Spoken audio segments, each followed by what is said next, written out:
Hi, this is Santosh. Welcome to Namasthey Hindia Learning Institute. நம்ம என்ன பண்ணிட்டு இருக்கோம் அப்படின்னா ஸ்போக்கன் ஹிந்தி கற்றுட்டு இருக்கோம் தமிழ் வழியில் ரொம்ப ஈஸியாக. சரிங்களா?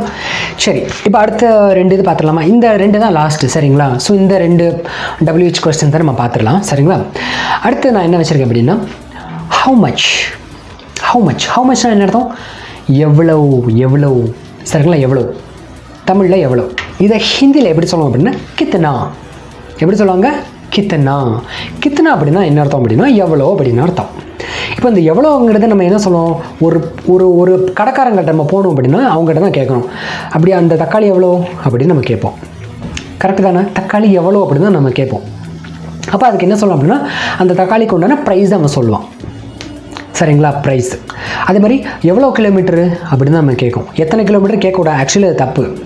நம்ம தமிழில் வந்து நிறைய பேர் அந்த மாதிரி சில கன்ஃபியூஷன் வேர்ட்ஸ்லாம் இருக்கும். அதை நான் உங்களுக்கு சொல்கிறேன். சரிங்களா? எவ்வளோ கிலோமீட்டரு, எவ்வளோ லிட்டரு, எவ்வளோ மில்லிமீட்டரு, எவ்வளோ சென்டிமீட்டர், இப்படி தான் நம்ம கேட்கணும். இப்படி தான் கேட்பாங்க.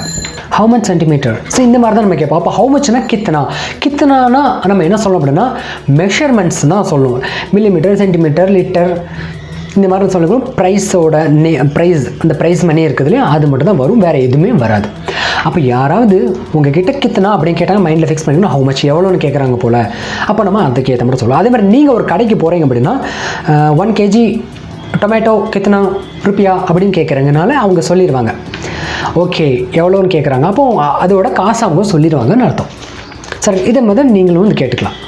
புரிஞ்சுதா? டன். அடுத்த ஒரு இது என்ன அப்படின்னா லாஸ்ட் இது ஹவு மெனினா என்ன அர்த்தம்? எத்தனை அப்படின்னு அர்த்தம். எத்தனை. இதுக்கு ஹிந்தியில் என்ன சொல்லுவாங்க அப்படின்னா கித்னே அப்படின்னு சொல்லுவாங்க. ஃபஸ்ட்டு சொன்னது ஹவு மச்னா என்னது? கித்னா. ரெண்டாவது என்னது? கித்னே. ஹவு மெனிக்கு கித்னே அப்படிங்கிறது எதுக்கு யூஸ் பண்ணுவாங்க அப்படின்னா ஒன்லி கவுண்டபிள் நம்பர்ஸ்க்கு மட்டும் தான் யூஸ் பண்ணுவாங்க, வேறு எதுக்குமே யூஸ் பண்ண மாட்டாங்க. கித்தனே பாக்ஸஸ், எத்தனை பாக்ஸஸ் இருக்குது. கித்தனா 1லேருந்து லட்சம் கோடி என்ன நம்பரோ நம்பர் மட்டும் தான் வேறு எதுவுமே வராது. கித்தனை ருப்பியா அப்படின்னு கேட்கக்கூடாது. கித்தனா ருப்பியா தான் கேட்கணும். கித்தனை பாக்ஸஸ் ஹே, கித்தனை பென்ஸ் ஹே, கித்தனை நோட்புக்ஸ், இந்த மாதிரி நம்ம கேட்கும். எத்தனை கவுண்டபிள் நம்பர்ஸ் மட்டும் தான் வரும். ஹவு மச்சுங்கிறது ப்ரைஸ் மணி மெஷர்மெண்ட்ஸ் இந்த மாதிரி எதுக்கு வரும். ஹவு மெனி அப்படிங்கிறது எதுக்கு? கவுண்டபிள் நம்பர்ஸ்க்கு மட்டும் தான் வரும். நம்பர் மட்டும் தான் வரும், வேறு எதுவுமே சொல்ல வேண்டாம் நீங்கள், அது மட்டும் தான் வரும். சரிங்களா? ஸோ இந்த உங்களுக்கு புரிஞ்சுதா? ஸோ ஒரு இது நம்ம 10 இது பார்த்துருக்கோம். சரிங்களா? ஸோ ஐ ஹோப் இந்த இது உங்களுக்கு புரிஞ்சிருக்கும்னு நம்புகிறேன். ஸோ இது தெரிஞ்சாலே ஓரளவு நீங்கள் கொஞ்சம் சர்வை பண்ணிடலாம். ஹிந்தி வந்து ஓரளவு நம்ம அண்டர்ஸ்டாண்ட் பண்ணிக்கலாம், புரிஞ்சுக்கலாம். சரிங்களா? ஸோ இந்த இது உங்களுக்கு பிடிச்சிருக்கும்னு நம்புகிறேன். வேறு ஏதாவது டவுட் இருந்துச்சு நீங்கள் கேளுங்க. சரிங்களா? ஸோ இன்றைக்கி இந்த வீடியோவில் அவ்வளோதான். அடுத்த நம்ம வீடியோ நம்ம பார்க்கலாம். சரிங்களா? நன்றி, வணக்கம், டாடா, பை, டேக் கேர்.